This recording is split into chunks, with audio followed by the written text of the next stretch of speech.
Hello everyone, welcome back to Brian's Mysteries and Adventures on Trail. In today's video we are going to be covering two cases. The first case was a very recent case, a disappearance that occurred on March 5th, 2025 this year. Stephanie Womack, who is 52 years old, went missing in Table Rock State Park. She was hiking and on a camping trip. Table Rock State Park is located in South Carolina. The second disappearance is Jeffrey Kirkwood. He disappeared on June 15th of 2015. Still missing to this day. We're coming up on the 10-year anniversary this year. Please stay tuned to the end for channel talk, updates, and more information on the giveaway. Alright, let's get into today's video. First, let me show you a map of the area of South Carolina where Miss Womack disappeared. It is in the very northwestern area, right along the border, as you can see. Here's another map. These are going to be all pictures from the park and the area around it. Stephanie Womack was camping and on a hiking trip with some family members on Wednesday, March 5th of this year, 2025. Some of her family members left, so she was alone at the campsite.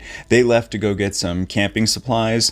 This was around 5 p.m. that Wednesday, March 5th. When the family returned to their campsite, which was roughly an hour later, Stephanie was nowhere to be found. This is a picture of Stephanie. She is 52 years old. She is described as 5 feet tall, roughly 100 pounds. She was last seen wearing a brown hoodie with jeans and black tennis shoes. She is a retired combat veteran and she is on 100% disability. Her husband reported that after he returned to the campsite, her walking stick and blanket were also missing. These are all pictures from the park that they were camping in to give you an idea of the terrain. The husband immediately reported her missing that Wednesday, March 5th. This is when the initial search began. It started off with roughly 100 people on the ground. They were setting up their grid search as usual. Then on Thursday, March 6th, an additional 75 people joined the search effort. Then that Friday, another 90 search and rescue and other personnel came out to help join the search. The search and rescue team, as well as the authorities, are using specialized units as well as canine teams, aerial support. The terrain in this area is actually moderate to difficult. There are a series of caves throughout the area. There are a series of elevation gains and losses. This is a picture from some of the search efforts that were going on last week. Unfortunately, unlike many other efforts, including using drones, the search dogs, dive teams, these specialized groups that actually are able to go in and rappel with climbing gear into the various caves, also use specialized equipment to look into deeper caves where it's more dangerous for people to go. They still have not found her or found any evidence of where she might be. This is a picture of what these modern day drones that go into caves and take pictures with their advanced camera systems. Unfortunately, despite all these efforts, they have still found no evidence of where she might be, but they're not giving up hope. The Pickens County Sheriff's Office is in charge of this investigation right now. They've been doing a great job with their teams and engaging more teams from various areas. At the time, they don't suspect foul play. However, it can't be ruled out for good. It's always a possibility. The authorities are asking if anyone out there has any information to please contact the Pickens County Sheriff's Office. That number is 864-898-5500. Of course, I'll have all that information and more in the description.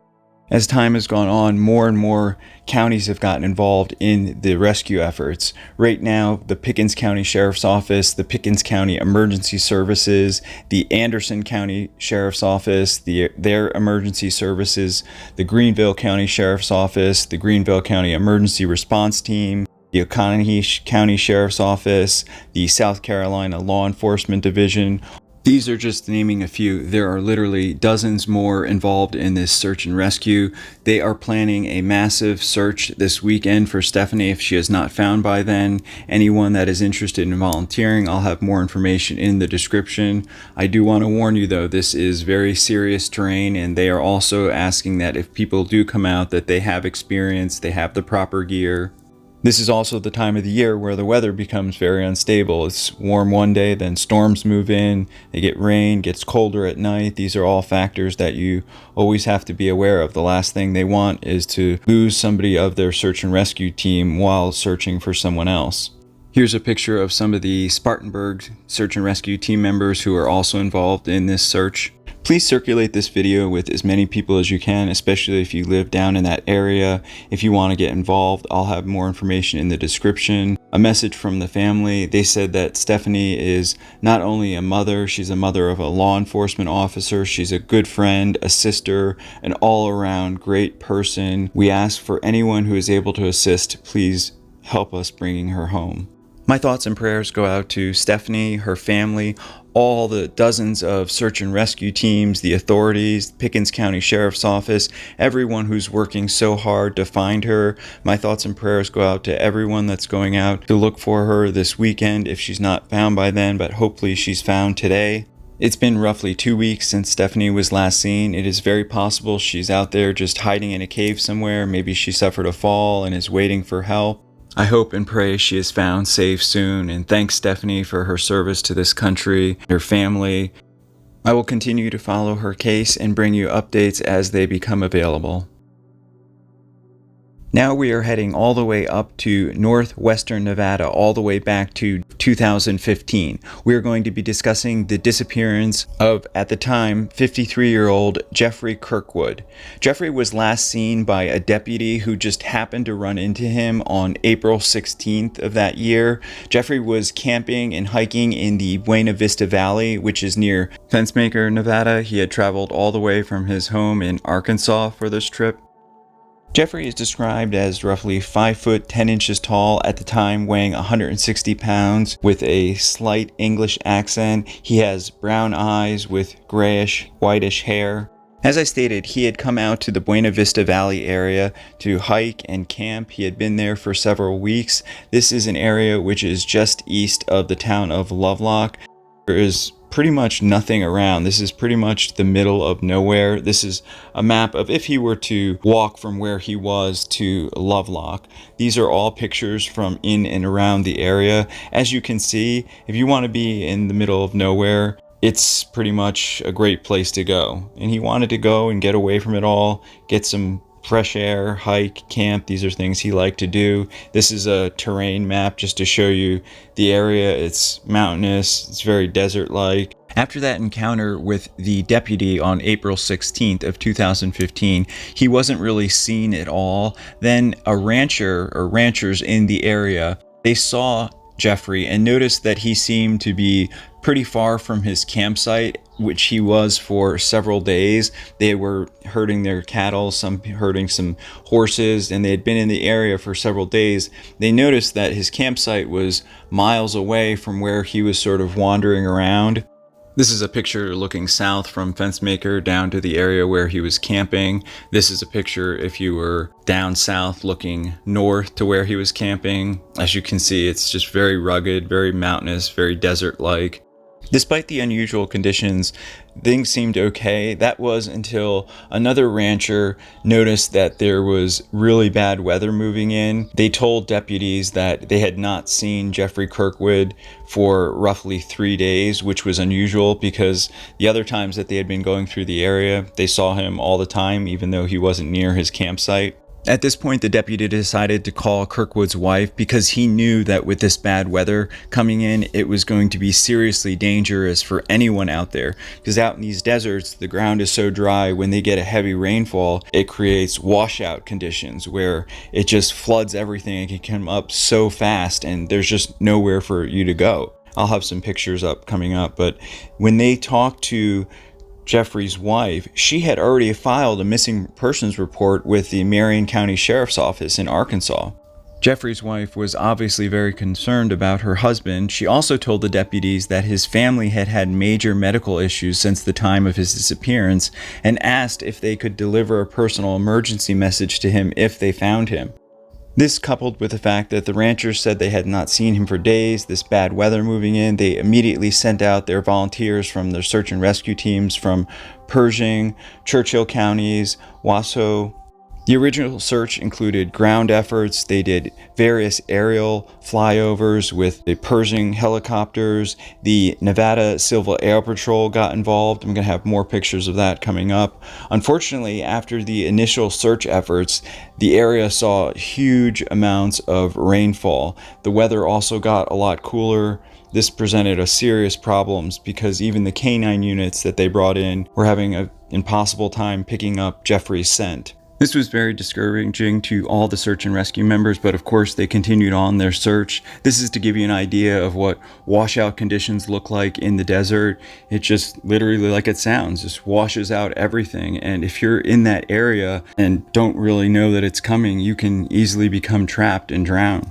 After the floodwaters subsided, they were able to get some more people involved, some ranchers, people on horseback. They also brought in special off-road vehicles. The Nevada Civil Air Patrol brought in their fixed wing division and did multiple flyovers. Unfortunately, even with all these continued efforts, they never found him. They never found any clues regarding where he may be. He remains missing to this day.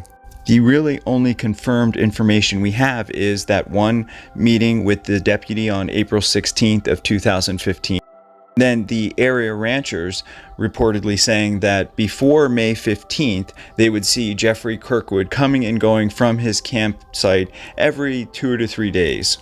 The official date of his missing is May 15, 2015, even though he was reported by his wife all the way back in Arkansas earlier. He had been seen up till May 15th in the area of Nevada in Buena Vista Valley where he had been camping. It is pretty unbelievable that after almost 10 years, not any evidence, no sign of him has ever been found. Not his glasses, not an article of clothing. Although, as I stated in the beginning, this is a very remote area. Of course, his family still wants answers. The Pershing County Sheriff's Office is asking for any assistance. If you have any information, you can contact them at 775-273-2641. This is an area that's very remote, but people do love to go there and camp and hike. I know a lot of teams that would like to go out there and do some further searching for Jeffrey. I want to dedicate this video to Jeffrey Kirkwood, his family, his friends, the Pershing County Sheriff's Office, all the volunteers and team members that have gone out looking for him. I hope and pray that he is found one day and his family will be able to get closure and move forward with having peace. Thank you so much for watching. Thank you for all your support, your comments, your feedback. If you haven't subscribed, please consider subscribing. It's free. It really helps out the channel a lot. All my efforts with search and rescue and getting back into the field, which hopefully will be this year. Special thank you to co.ag for providing the background music. Hopefully I'll see you all in the next one. Take care. Hey everyone, thanks for sticking with me to the end. Please circulate this video with as many people as you can to help find Stephanie and Jeffrey. I know that Stephanie is missing within the last couple of weeks and there's still a very good chance that she will be able to be found. So if you know people in that area or are going to be down in that area, or like I said, if you'd like to get involved, I'll have more information in the description. I know in Mr. Kirkwood's case that it's almost 10 years, so the odds of finding him are a lot less, but there's always the chance, and I know the family wants that closure. The families always want that closure, and it's very important that they get that. If you have any video or case suggestions, please leave me a comment, or you can email me. I'm still getting caught up on those, and I'm doing all the cases that you suggest to me in order. Of course, if there's a recent case, those always come first. If you'd like to be entered into the current giveaway, which is 2 separate sterling silver pendant chain necklaces. One is Saint Christopher, the patron saint of travelers. The other is Saint Bernard Monthon, who is the patron saint of hikers, backpackers, skiers, and mountaineers. All you need to do is leave me a comment about this video or any video with your feedback and just letting me know you want to be entered into the contest. All right, everybody, stay safe out there. I'll see you in the next one.